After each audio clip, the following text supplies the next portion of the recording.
Welcome to the Social Podcast, where no discussion or debate is off limits. Happy Monday and welcome to the Social!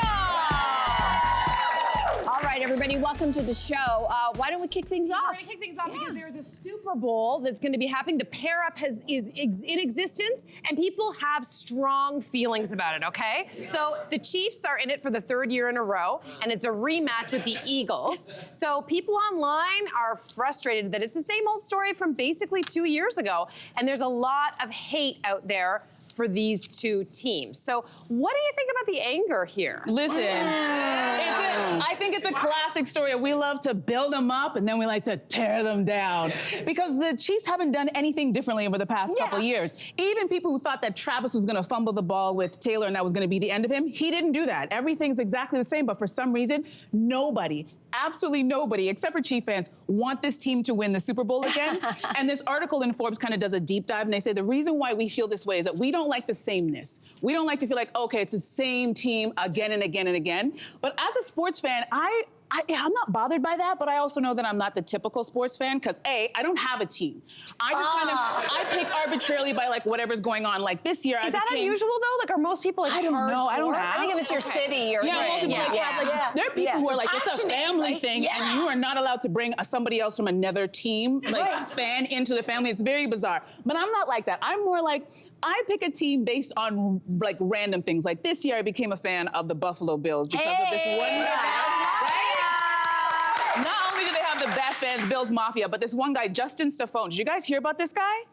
Okay, so there's a whole backstory about him and this coat, but I want you guys to see the clip. Roll the clip so you guys can find out who he is. I was there in Buffalo, and he was screaming and yelling, saying, "Give me your coat, give me your coat." I said, "I'll give you my coat if your Bills win and beat the Chiefs." And then the fans, they started yelling, "Shake his hand, shake his hand." So I had to shake his hand. I lost the bet, Nate, and I gave that coat up. Nate, that coat has been altered. Oh, yeah, in a lot of different ways, JP. Become a Bills fan when you got a guy like Justin, right? So so now they're out. They lost their game yesterday, which is really sad. So now I'm going to cheer for the Philadelphia Eagles, mainly because their quarterback, Jalen Hurts, you guys know who that is? Oh my God. Because he's so fine. Listen, I just like that's what you're cheering. Yes! Because he's hot. He's hot. And I just like to see him run around and like yell stuff and throw the ball and stuff. Like, I'm an Eagles fan. I'm curious on the panel. I'm curious how the two sportos feel about this story, Jess and Cynthia. Over to you, Cynthia. Oh, God. I actually have another theory. You named some theories that Forbes article said, but I think it has to do with storytelling. Like a good story, every good one, whether it's a movie, a sports movie, even single episode of TV, there has to be an obstacle that a person or a group of people have to overcome. Yeah. And so with this one, like the Chiefs just don't have a good story because they keep winning. So it's like, what do we do with this information? Yeah. So I think I actually have a theory that their PR team, they need to create the obstacle. They need to create that good story. Oh my God, Taylor and Travis break up. No, that would be good. It would be good to watch. But even just framing it, because correct me if I'm wrong, sport fans, but if they win this Super Bowl, that makes it 3 in a row, which has never been done before. So playing up that, if it's 3 in a row, there's your story. There's the story. Oh, I thought you were going to say something else. I thought you were saying, on social media, there was so much anger and upset. Obviously, unless you're a fan of either of these two teams, the rest of the United States and presumably a lot of Canadians are like upset. And so there were all these memes floating around. Like one of them was this one, who America is rooting for in the Super Bowl. Basically, it's like the red is Kansas City Chiefs, the black is Philadelphia Eagles, and then the gray is a meteor strike. Everyone's rooting for the meteor strike. These that were popping up. And to me, as a non-sports fan, my understanding, and you sports people, you tell me this all the time, that sports are the things that bring people together. Yes. And this seems like a time of deep division, unless they are united in their hate, their anger. That's united. There's a lot of it. A little dark. Is it real hate? Because the memes are all fun. Yeah, do you know what I mean? So I think it's uniting people. It's dislike, not hate. I will say this, I'll tell you who is winning. The NFL is winning. And I'll tell you why. It's a little person by the name of Taylor Swift. And in fact, some of the conspiracy theorists believe that there has been so much favoritism towards the Chiefs that maybe that is why they are there in the finals again. Listen, we come from a Bills Mafia household, and my husband was screaming at the television. He had problems with the officiating yesterday at the game. Go figure, it turns out that the Chiefs end up winning, and now they're going to be in the Super Bowl. And guess who else is going to be at the Super Bowl? Taylor Swift. But here's where I'm not mad. My daughter represents what Taylor Swift has brought to the NFL. Their viewership for women has skyrocketed since Taylor Swift came on board. People who never cared so much about the NFL. So here's my 10-year-old daughter. We took her to her very first NFL Bills game over the holidays. And I'm going to tell you something. My daughter lit up. She can tell you plays. We were decked out. She knew exactly what was happening on the field. Dad was taking her through it. I can't be mad at this. So if this is Taylor's fault, if it's the Chiefs' fault, we are watching the Super Bowl, and maybe not my husband, but Marquez and I are going to be saying, "Go Chiefs, go!" Quietly.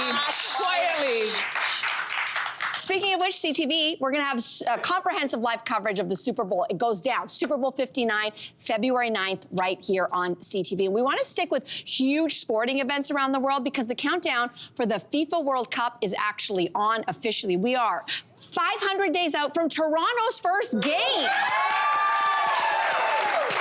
We are making history. It's the first ever FIFA World Cup men's match on Canadian soil. The excitement is here. Whoa! And we're going to get into the spirit. We have got some official FIFA scarves. These are mark 500 days. Thank you. So there it is. Oh, these are good. Goes with my outfit. Yeah, it does. I know, it's clashing with mine, but I'm still No, going to I keep think it on. it works. I think it works. We both look really It works. good. Okay, all right, looks good. All right, so now that we're all decked out, time to move on to the next topic. You guys ready? Yes. All right. So Prime Minister Justin Trudeau's son, Xavier, made a big announcement on Saturday. No, he's not running for office. Don't worry, everybody. He's making music, and he dropped this teaser for his R&B track, Till the Night's Done. Take a listen. There, we're just Okay. Okay, so there's no sound, so that was a big tease for nothing. Thank you very much. You do have to listen to it. You got to go and listen to it. All right, so could Xavier be the next Shawn Mendes? Ooh. Oh, no, you guys are... I feel like we're doing this story a disservice because we didn't get to hear it. Yeah. He sounds exactly like Justin Bieber, in my opinion, right now. Agreed. Yeah, I think so, too. And I got to say this, the vibe is there. Like Zav, as he calls himself, Xavier en français. Zav is hitting, and I have to say, I am so excited for this single drop. And the reason why, it's really, really simple. I'm just happy that whatever the circumstances are, whatever your politics are, he's a 17-year-old kid. Whether you love or hate his father, any child should be allowed to just live their own life. And I imagine that household has been very difficult for children. Yeah. Over half of his life, his father's been an active politician. So, Xavier, I'm ready for your single. Bring it on. You're not here for it.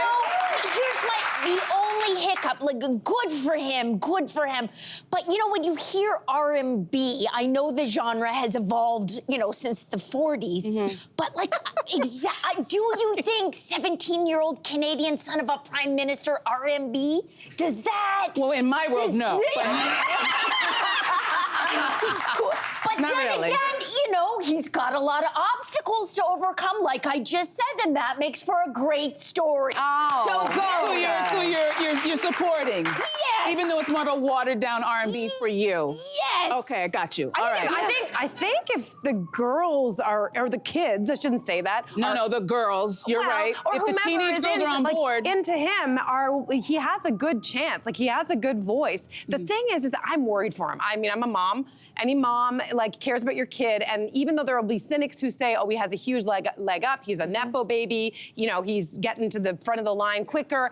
On the other hand, he also has all these obstacles. Yeah. Like, the hatred for his father, as we've talked about on this show, is unlike anything I've ever seen in the past. And there still are all those F Trudeau everything everywhere. And so the timing of this, I guess, is a little strange, right? Like, it's kind of the worst time. Like, 2 years from now, And I think the it's good opposite. timing? I think that you know what? My hat's off to Sophie and Justin. They've done something really, really good with their son. If this is what he's deciding to do, because as you mentioned, we talk about nepo babies and how it's much easier easier just to follow in your parents' footsteps. And I think that there's nothing easy about having very public parents, right? Because whether you love Justin or you hate him, for Xavier, Justin is dad. And that's all he is. And I think that there'd be a million reasons for him not to put out the music. And something has obviously told him, you know what? I don't care that these people don't love my father and his politics, that I'm not my dad. I'm Xavier, and this is my passion, and I'm gonna put it out. Because if we're gonna go with like, I'm nervous for him, well, what is he supposed to do? Not do anything because he's, fearful of the backlash? The backlash will always be there. But you know what he might have? He might gather his father a new set of fans with those teenage girls. If the Justin Bieber, Shawn Mendes fans gather together and go, yes, Xavier. True. It doesn't matter what the political hate. It is interesting because Xavier's had a front row seat to this, and yet he's still choosing to go into something presumably that requires a public, right? Live your own life. Yeah. It's an interesting decision. I'm behind it. I'm buying. Listen, I'll buy the single. I love it. I love that he's doing his own thing. So it turns out that if fashion designer Bob Mackie could turn back time, he probably wouldn't have created Cher's iconic mesh bodysuit in 1989. So Mackie recently told Page Six that it was too sexy for his taste. Have you ever been embarrassed by your own work, something you've created? Oh, gosh. This is interesting. I haven't been either, but I actually take that as a bad sign because I think it means I haven't taken many chances or risks.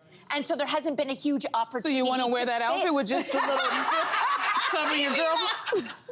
There's not even regret. Like, there's work that I've done that hasn't been received well, but I don't think I would change it.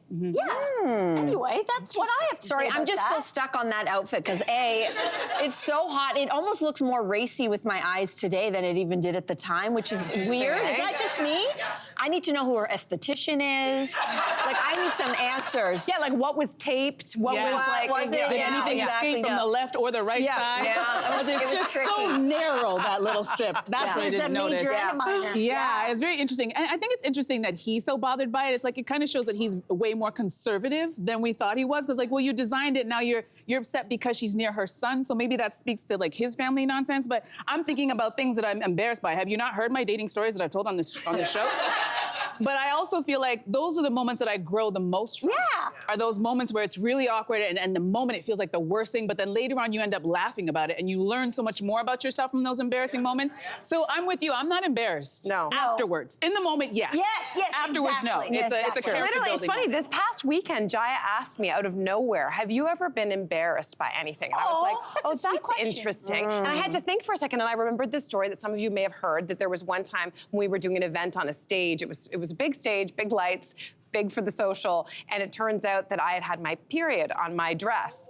And I didn't know it until one of my girls was like, I think there's something on your dress, and it was a bit of a mortification moment. And like, but then also I was kind of resentful, being like, this happens. I'm not You're gonna, a like, woman. Yeah. We menstruate. I refused to sort of be that, although we did switch dresses. Yeah, I gave you my clothes. Yeah, because she went home, she wasn't feeling that well. Yeah. But I did say to Jaya, I was like, I asked him, first of all, is there an embarrassing moment that you want to tell me? But he's like, no. And I said, just remember this, you remember nothing else. With time and distance, even the most embarrassing story becomes a wonderful story, and a wonderful moment. You will get through this. I love that story, and there might be something going on at their age, like public shaming, or I don't know what it is, so I will remember that story.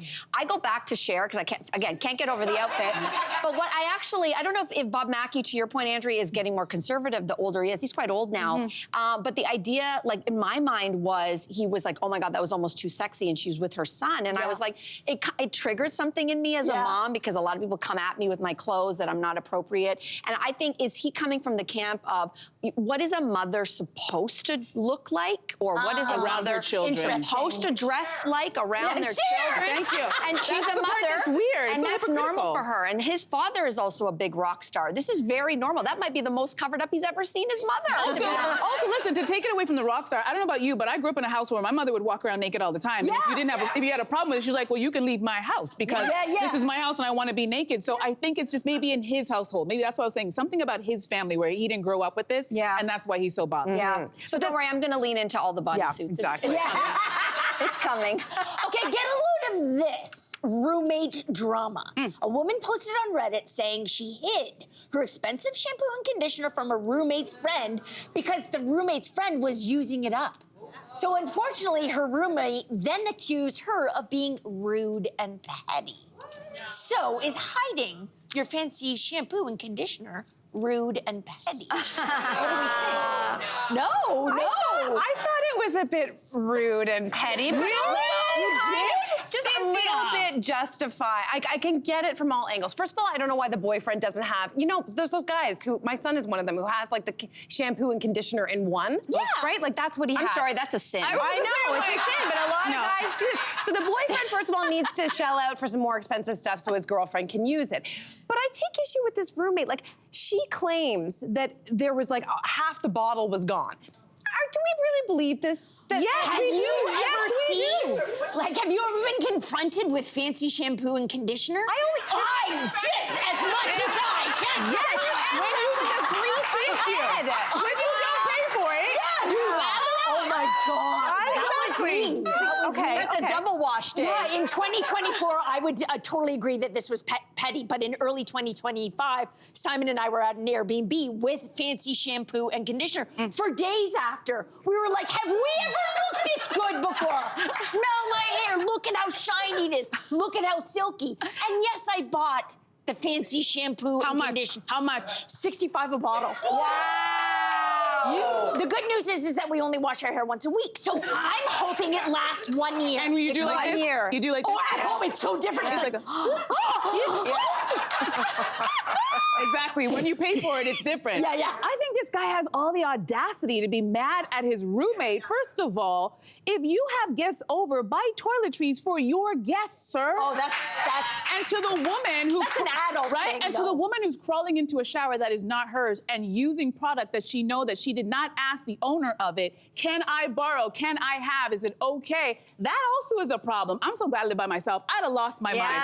This is like, I don't understand. There's a rudeness. She'd have known if she just went into the bathroom and there was either come the on, crappy Cynthia. one. Men don't have good hair. Like, they don't have the good shampoo and conditioner. She's not bringing an overnight bag? Like, maybe that's I don't want to solution, let right? let the boyfriend off the hook, because right now it sounds like it's the lady friend and the female roommate who are kind of going at each other, even though the guy's like, oh, that's petty. Why are we letting him off the hook? Yeah. This is, if you have a guest, she's your guest. It's not your roommate's guest. And by the way, these are not 19-year-olds. These are mid-30-year-olds. Oh, yeah. They should know better. And that's also for the lady friend. If you're sleeping over all the time, bring your own darn stuff. Yeah, Like, no I don't know kidding. why Yeah. they're using this This stuff. is part of the pettiness that goes along with living with other people. Like, I can remember when I was in my 20s, everybody would label their own stuff when I lived with other people. You know, it's like Even the in the mayonnaise fridge. in the fridge. Yeah. Mayonnaise, it says that's mine. That's mine. One time I was over at my boyfriend's house and I happened to make a sandwich with some lettuce, and the next day the guy, the roommate, was like left his name on it. It was iceberg lettuce. Like, it was the crappiest lettuce ever. But that's part of the pettiness. Yeah, but it was his lettuce. Oh my God. I think that you gotta ask. You have to ask. You have to be polite. Remember, you are a guest in someone's house. Correct. Right? Always ask. Correct. Don't assume that you can just use it. Again, I'm so glad I live by myself. Couldn't we just also all just learn to share a little? not Can't we just- $65 a bottle. No. That's expensive stuff. Would it be Groundhog Day without a groundhog? Well, the animal activist group PETA is calling for a change on February the 2nd because they want to replace Punxsutawney Phil and even Wiarton Willie with a color-coded cake instead. So, for example, blue for 6 more weeks of winter and maybe pink for an early spring. Okay, the idea, it's 2025. Is it time to retire the groundhogs? He's always wrong. He's always wrong. He should be fired, not retired. Hey, I'm a woman of a certain age. I'm 50, and I have gotten through life so far without knowing practically anything about Groundhog Day or the Groundhog Phil or Will or all of the groundhogs. Punxsutawney, man. And I still think that Groundhog Day is a better idea than this wedding reveal cake. That sounds silly. I agree. I'll tell you why. Because I'm not even looking at it from the animal side of things, and I'm probably sure that they're taking care. I'd like to think that they're taking very good care of the animals. So let's give them that. But shout out to Wyerton, Ontario, and I'll tell you why. I know about Wyerton because of their groundhog. And Wyerton is a small town, only 2,000 people, and this Wyerton event, the Groundhog Day event, it has spun out into the very reason why this economy is thriving. They've got thousands of people that come because it's not just one day for them. They have the Wyerton Willie Festival. Did you know? You can go up there. Thousands of people. Can you pause for 1 second? You know, Can we do a quick shout out for Manitoba Merv, Winnipeg Win, and there's also Balzac Billy, to name a few. That's from Balzac, Alberta. Sorry, you didn't know, but it sounds suggestive, but it's not. You know what? It's like PETA's trying to do a right thing. They're trying to, protect animals. Yeah. But, I don't think there's a pandemic of groundhogs being harmed. But they live in controlled environments. Do you know that groundhog in the nature, in the wild, they live 2 to 3 years? Some of these groundhogs that get to do the Groundhog Day, 22 years. Wow. Okay. It's a good Wait life. a second. It's a good life. As a former anchor, this was my least favorite story to cover. And I understand why PETA is getting involved, because there have been times where I've seen some of those rodents being pulled out by a foot out of that hole because it doesn't want to come out. Like, it's not always, you can see they don't want to be there. And I'm just going to say this. If there was any other ethnic group that got together at the wee hours in the morning, dressed up in top and tails to get a rodent out of its hole to determine what the weather was going to be like, we would call it witchcraft. But here in North America, we celebrate it and we talk about how proud we are. So I'm just going to leave that right there. Enjoy your Puxatani or whoever. Enjoy it. But I had to say that. Sorry. You would be correct. I'm just saying. Oh my. We're going to leave. I don't even know what else to say after that. Subscribe to the Social Podcast so you don't miss a fiery debate. Until next time, socialites.